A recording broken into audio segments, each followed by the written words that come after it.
It's the last Fan Fiction Friday of the year. Let's see what Mariners trades you cooked up here on the Locked On Mariners podcast. Colby, hit it.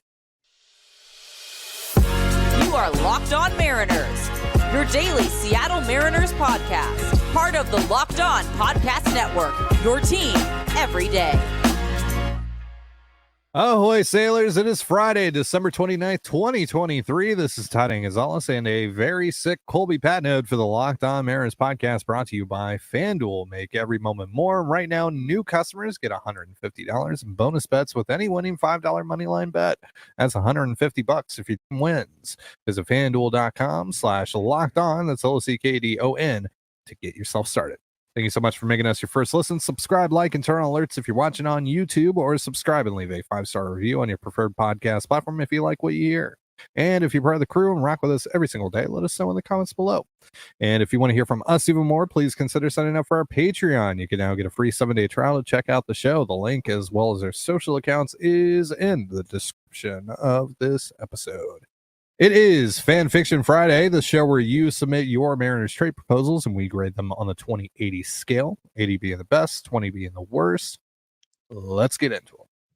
Going to start here with Daisy and the Dingo. Bryce Miller to the Rangers for Adolis Garcia. Turning up the heat right out of the gate. Coming out with a banger to start the show. The final show of 2023, barring any moves. You know, we've got to say that after the whole Christmas Eve debacle. But Sure. yeah, this is a banger, but it's not going to happen at all. No, I'm out here trying to game 6 this thing like Jordan, except my task is much harder. Right. Colby comparing himself to Michael Jordan within the first 2 minutes of the show. Sure, I mean, naturally. Yeah. I may be sick, but like I'm still bringing it. Right. Yeah, never going to happen. So for realism, it's like a 20 because I can't go lower. I mean, you can. No one said you can't. I mean, I think the spirit of the game is that you can't, but you know, Ty's never been afraid of cheating. So there we go.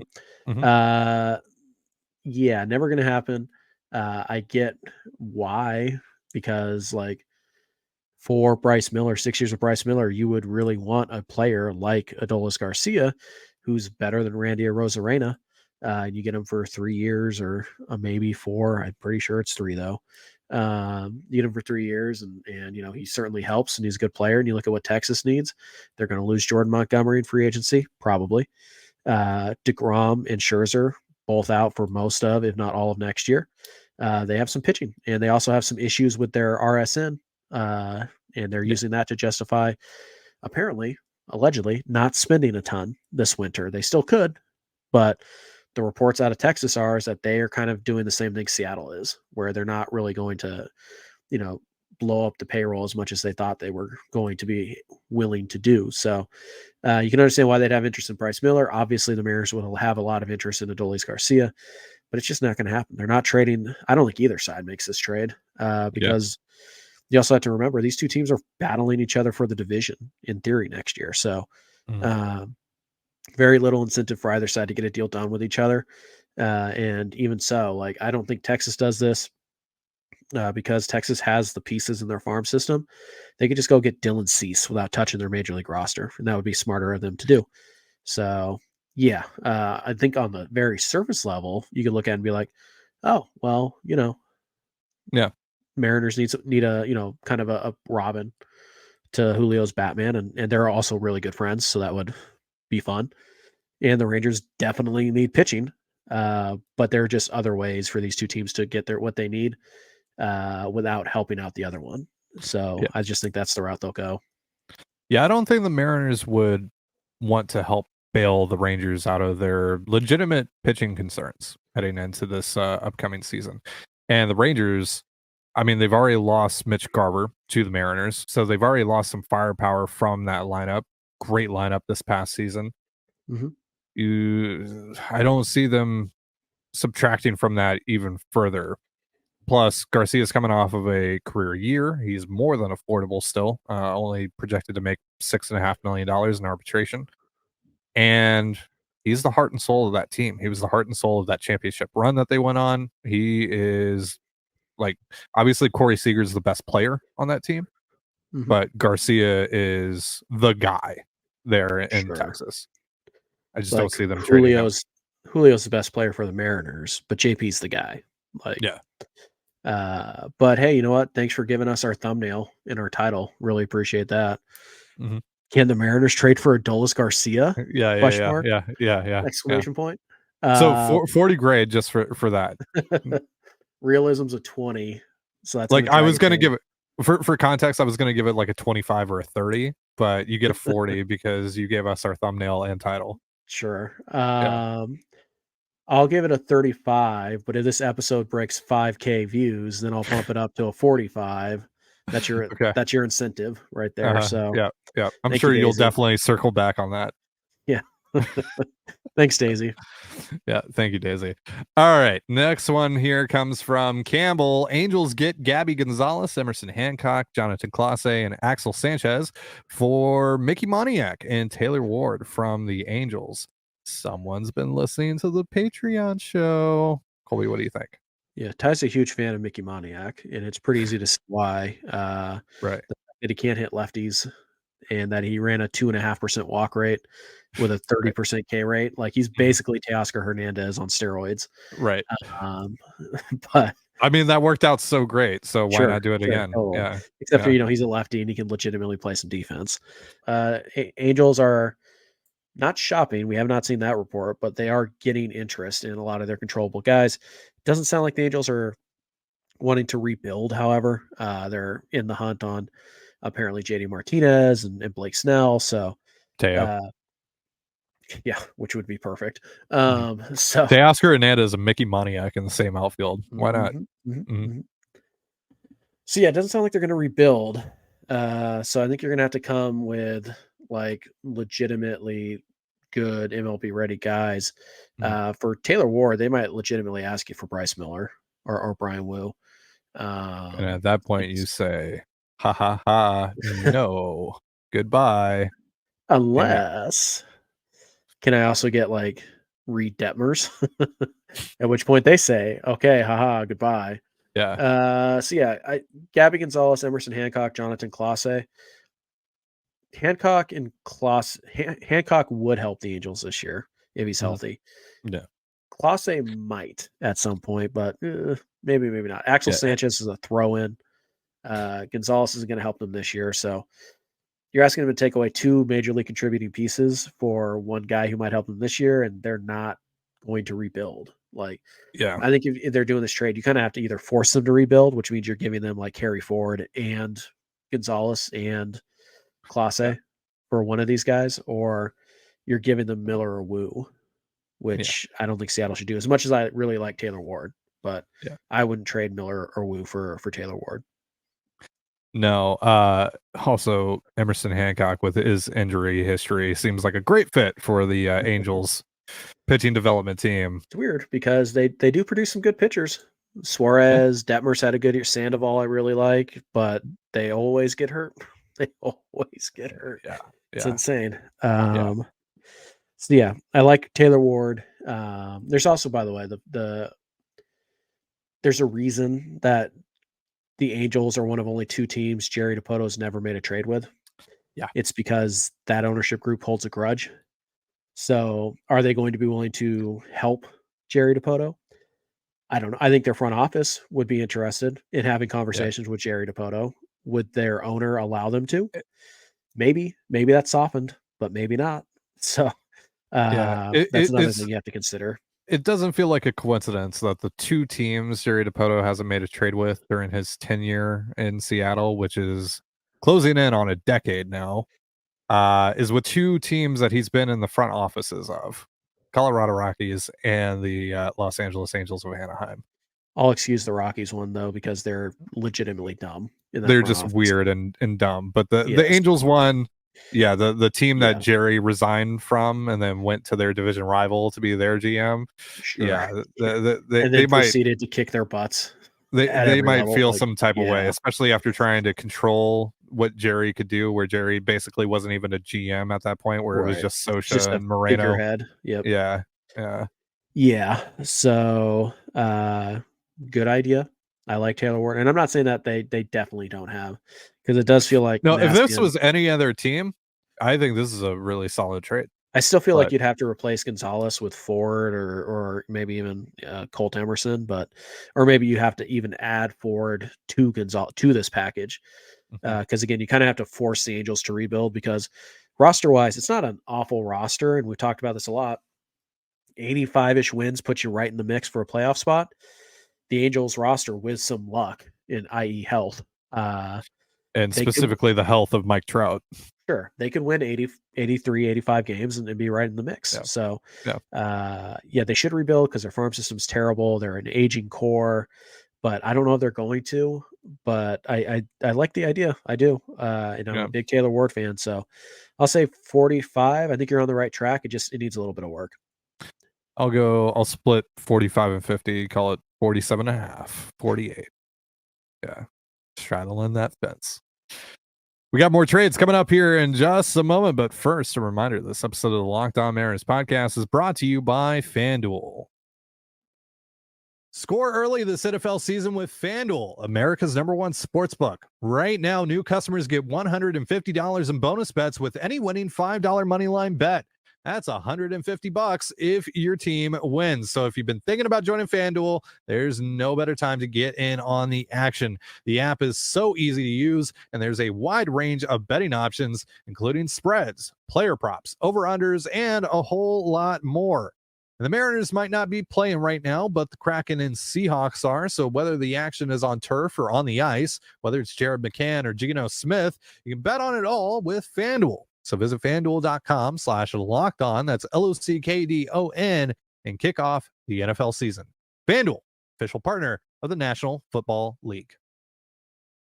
And you're listening to the Locked On Mariners podcast. Thank you again for making us your first listen here on Fan Fiction Friday. And as a reminder, Locked On has launched the first ever national sports 24/7 streaming channel on YouTube. Locked On Sports Today is here for you 24/7, covering the top sports stories of the day with the local experts of Locked On, plus our national shows covering every league. Go to Locked On Sports Today on YouTube and subscribe to the first ever national sports 24/7 streaming channel, part of the Locked On Podcast Network, your team every day. And before we get back into your trades, we've got a little bit of an announcement to make. We know that quite a lot of you that have tried to get involved in Mailbag Monday, Fan Fiction Friday, aren't on Twitter. And we typically only use Twitter because it's hard to keep track of all the questions and trade submissions we get via email and in the comments on YouTube. So we usually just stick to Twitter. But now we're going to give you a way to submit questions in just one spot. We're going to have a Google Doc. It's going to be linked in the description of this episode here on YouTube and in the description of the episodes on podcast platforms. So all you have to do is go to the description, click the link, and it'll take you to a place where you can ask us questions. You can sign off your name if you want to. You can keep it anonymous. Doesn't really matter. And we'll try to get to as many as we can. And we're going to start doing that for this upcoming Mailbag Monday. So link will be in the description of this episode. So go over there if you have a question you want us to answer on Monday's show on the 1st of the year. All right, let's get back into these trade proposals. We got one here from Matthew. It's a kind of a challenge trade, a prospect for prospect deal. Michael Arroyo for right-handed pitcher Nick Nastrini from the White Sox. I like this deal. I think this is a solid deal. I'm not sure if the White Sox would do this because Nastrini's pretty close, and the White Sox need pitching help. He's obviously had some command and control issues, but he has the potential for 3 legitimate plus pitches, including that slider, which is disgusting. If the Mariners were able to pull this off, I'd be very excited about that, especially getting him involved with the Mariners pitching development. There's definitely some question marks here, like I said, but I really like the arm here. I just don't know if the White Sox would do this. I'll give this one a 50, though. It's creative. I don't think it's super unrealistic.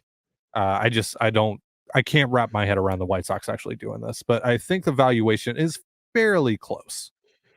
Fairly close. I mean, it kind of depends on what the White Sox want to do this year and next year. Yeah. Because giving up an arm that could help you this year and could Yeah. explode, at any point, pretty counterproductive unless you're getting a really good player back. So Arroyo, kind of an up and down year, but obviously a pretty good prospect.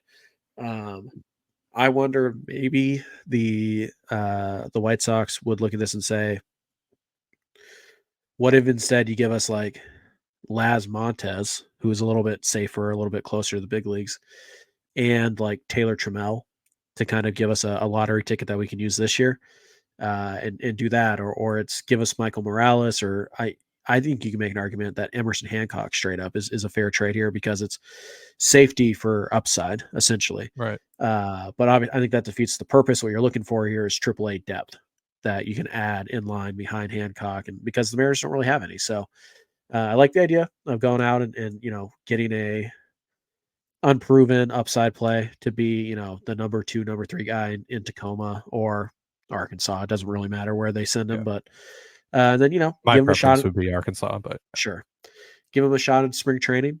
See what he looks like. Maybe you move him to the bullpen right away if you think that he can help you out there, kind of like Brash. And it is kind of similar to Brash, where it's really good stuff. Just needs to tweak a little bit. Needs to find the strike zone more often. I think it's going to cost you more than Arroyo, but I think it's a good idea. But I just wonder if the White Sox are interested in a player who's so far away. So, yeah, I'll say I think it's a 55-60 on like idea. I think it's probably like a 40 on execution, but I'm making some assumptions about the White Sox front office that I don't know one way or the other. So I'll give it a solid 50 overall. I think it's an interesting idea. So we're in agreement on that one. I really like that deal. So thank you so much for your submission, Matthew. We're going to transition here to Bleer91, who has a deal with the Orioles, Anthony Santander and CNL Perez for Emerson Hancock and Jonathan Clase. This isn't enough for Santander in my mind. With Hancock's injury concerns, he obviously finished the year on the IL. He's overall pretty unspectacular. I know the Orioles aren't going to spend much money, and they do need pitching help. They do need rotation help. I just don't know if they're going to send one of their best bats the other way to get someone with a very limited ceiling like Hancock. There's safety there in terms of like what he is when he's healthy, but there's also a lack of safety in that he hasn't really been able to stay healthy in his professional career. I'm not really sure what Clase does in this deal either. Yeah, you also get Perez, who's a pretty decent part of their bullpen. Yeah, particularly against lefties. Yeah, I'm not sure what Clase does because if like he's not in their plans if they acquire him because they have 4 or 5 guys who are ahead of him. Simply put, maybe they really like him. I don't know, but I don't think that's too much for Santander because, like you said, the Orioles are cheap, and what they could do is they could trade Santander and not pay him the $12 million, and then spend that $12 million and go out and get, James Paxton or somebody like that, and then it's not just Hancock, that you're putting in your rotation at the cost of Santander. It's Hancock and whatever you spend the money on. Yeah. I just feel like if the Mariners could get Anthony Santander for Emerson Hancock, I feel like they would have done it by now. I don't think so because Hancock is a pretty important part for the Mariners because they don't have rotation depth.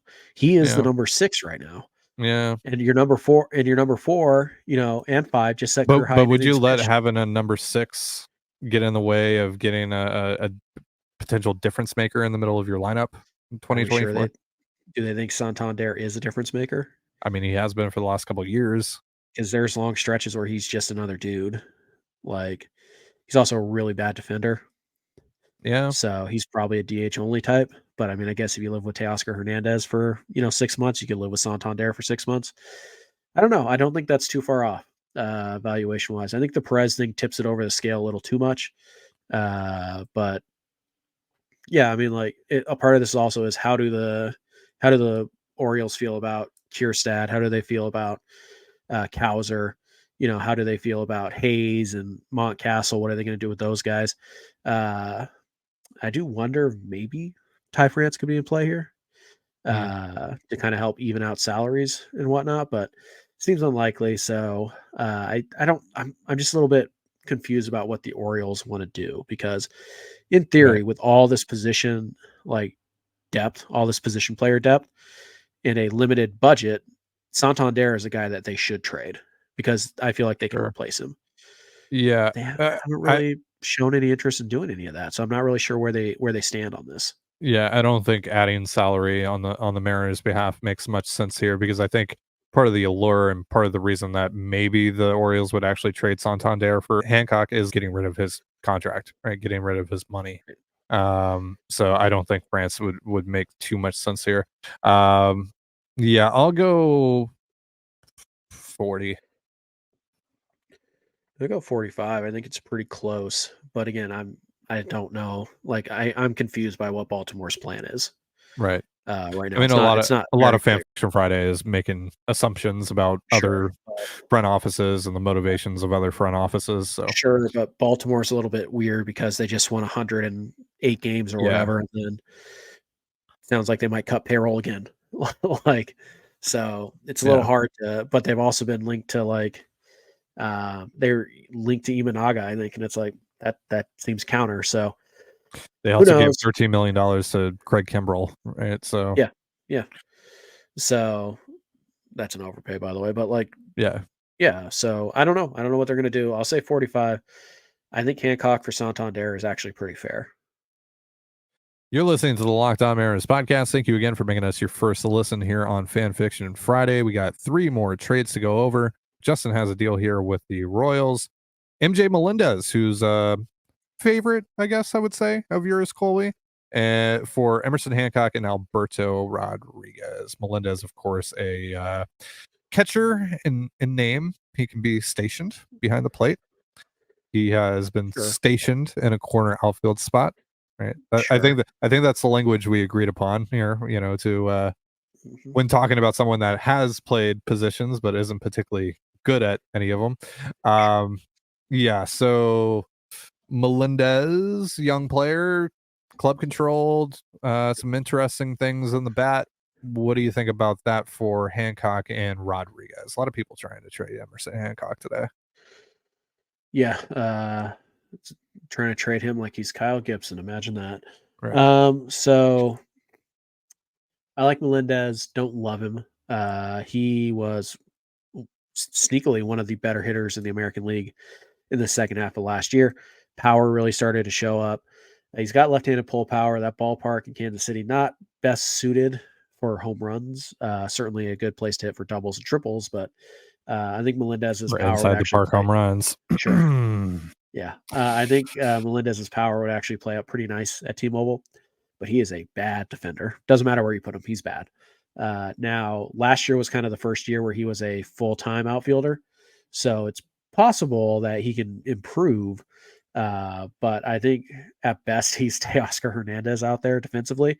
And he's not even a sure bet to be, what Teo was at the plate last year because he's never had a WRC plus of 100 in his career. So it's kind of all upside here. You're taking a shot. He's got 4 years of club control left, maybe 5. I'm not quite sure what the cutoff date is. But again, Hancock, you're giving up like pretty much your entire pitching depth, which is a problem. But you're giving that up for a guy who's never even been league average for an entire season. Yeah. I don't know. If you told me that the Orioles would actually trade Santander for that package that we just talked about, and the Royals would do this, and I had the option of the two, I'd pick the Santander one. Club control be damned, upside be damned. I'd rather just go for the sure thing. I'm trading Hancock. Relatively sure thing. Yeah. Relatively sure thing. Sure. I mean, he's produced the last couple of years, so. Yeah, I mean, certainly more than Melendez has. I think this is probably about what the Royals would ask, though. I think this is probably, and I think Seattle ultimately would say no, but if Kansas City wanted to add like Samad Taylor or, Piermin, the catcher, who hit a little bit last year. Yeah. Mm-hmm. If they wanted to add a second piece who could conceivably help me, then I might be interested in this. And again, I'm a Melendez guy. I think he can hit. I think he will hit.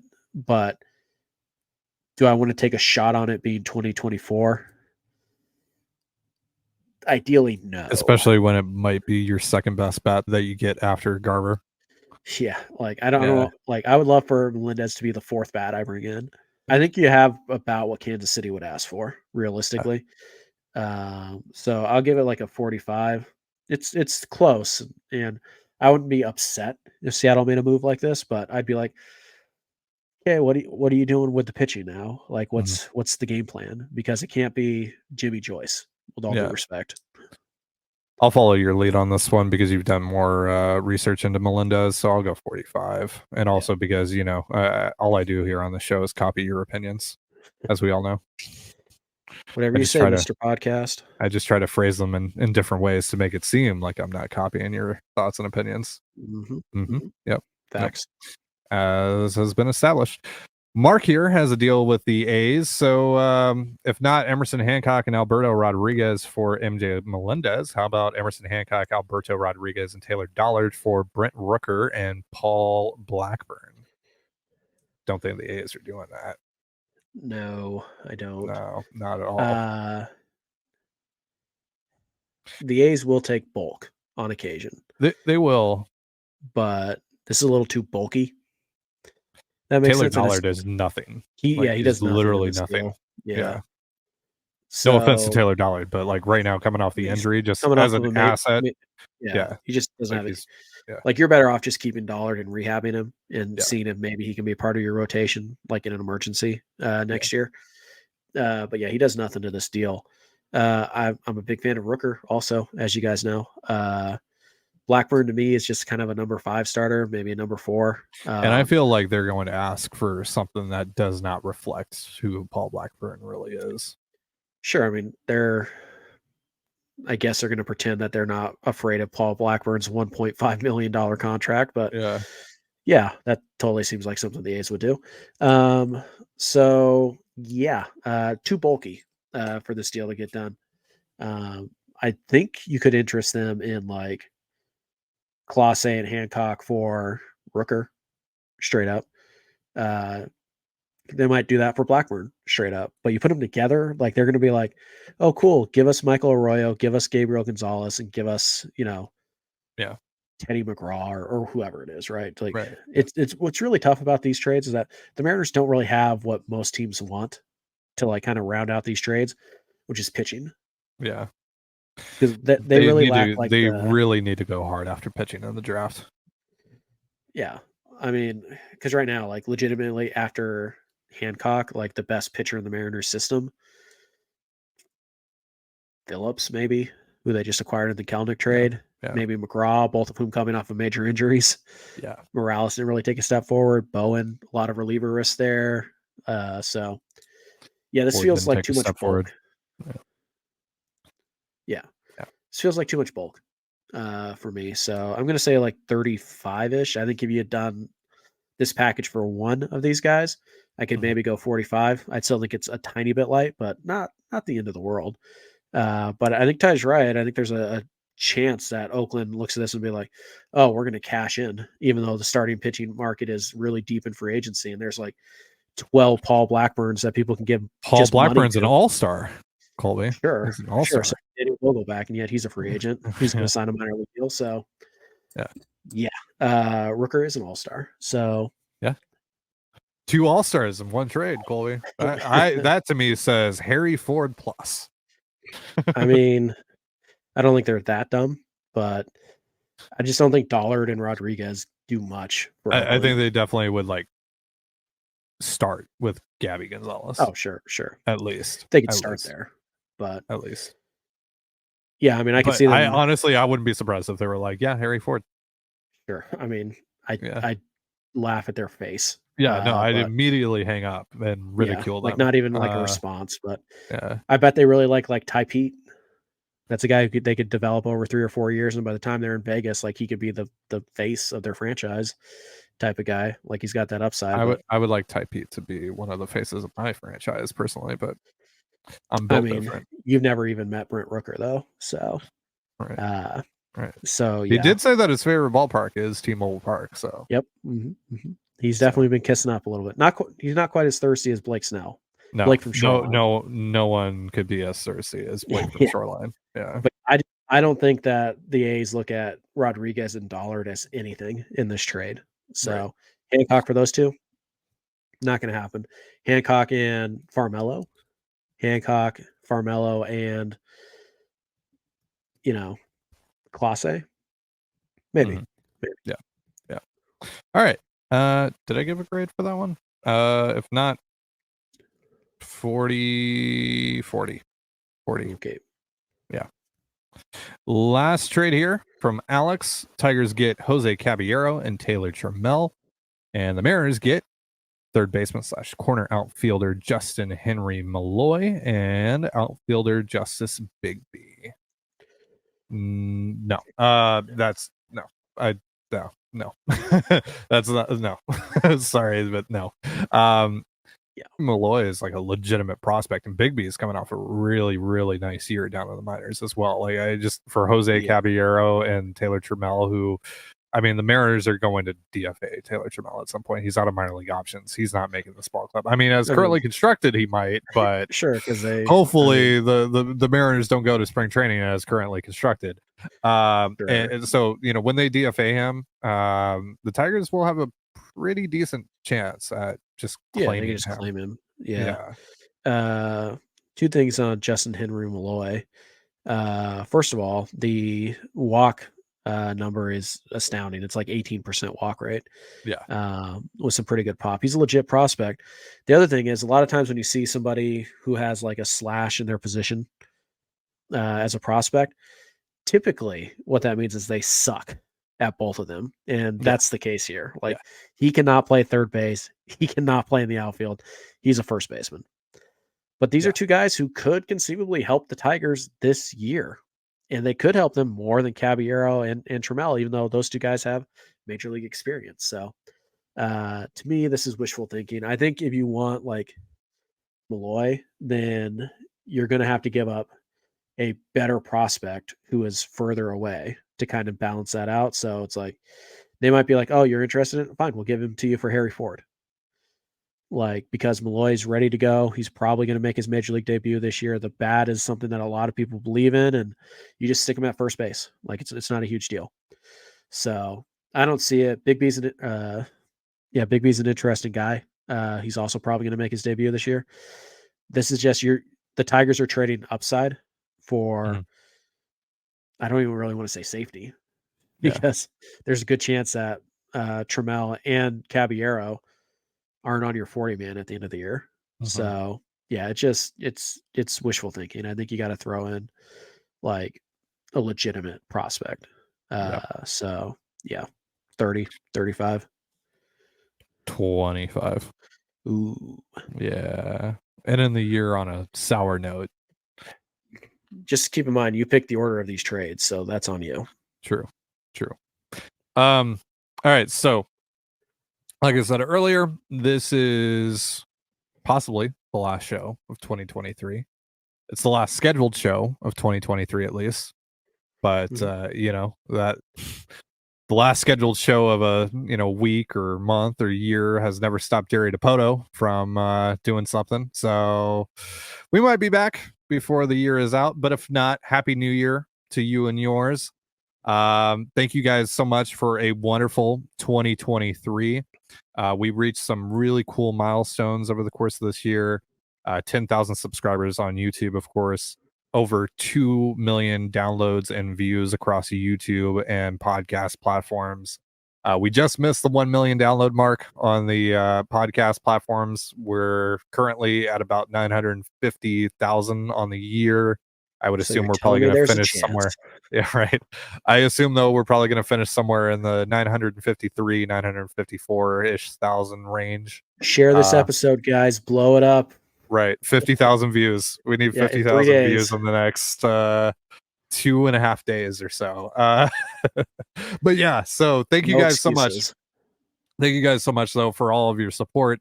Thank you guys so much for constantly tuning into the show and helping us grow this thing to where it's gotten, and looking forward to more growth in 2024. Looking forward to growing this community more. Looking forward to growing the show more.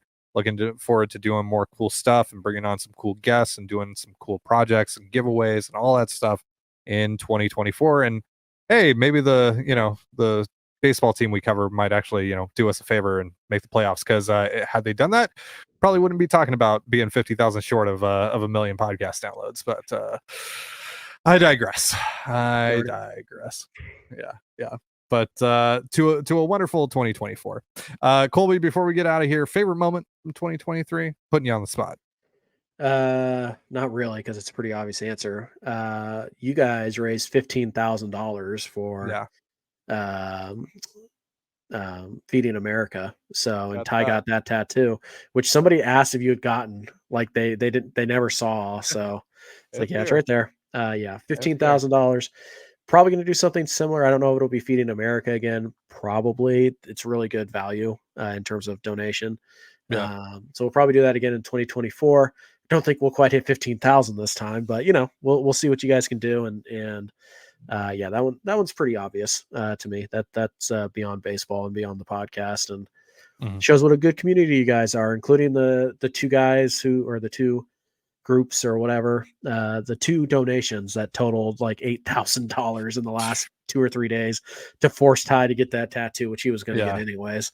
So yeah, that's definitely the moment. Yeah. It's hard to top that one.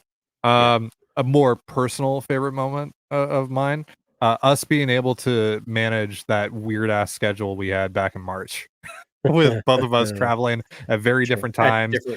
But both of us traveling to the same place, but at different points in time. Like a week and a half apart, sure. Yep. Still haven't met each other in person. We did get a Jerry interview. We did get a Jerry DiPoto interview. Yeah, that's sure. Wow. That was there. That was technically this year. I think that was in January, but that was technically this year. Yep. So that feels like a long time ago. But yeah, we did interview Jerry.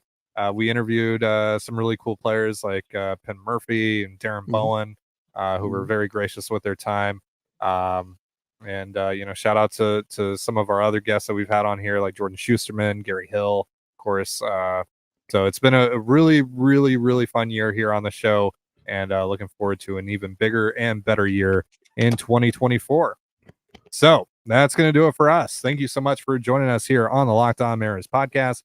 Colby Patnode, I'm Ty Dane Gonzalez. Be sure to give us a follow on Twitter at LO_Mariners. You can follow me at Ty Dane Gonzalez and Colby at CPAT11. That's CPAT11. You can also find all that stuff in the description of this episode. Thank you again for making us your first listen. Have yourself a beautiful baseball day, and we'll see you next year. Peace.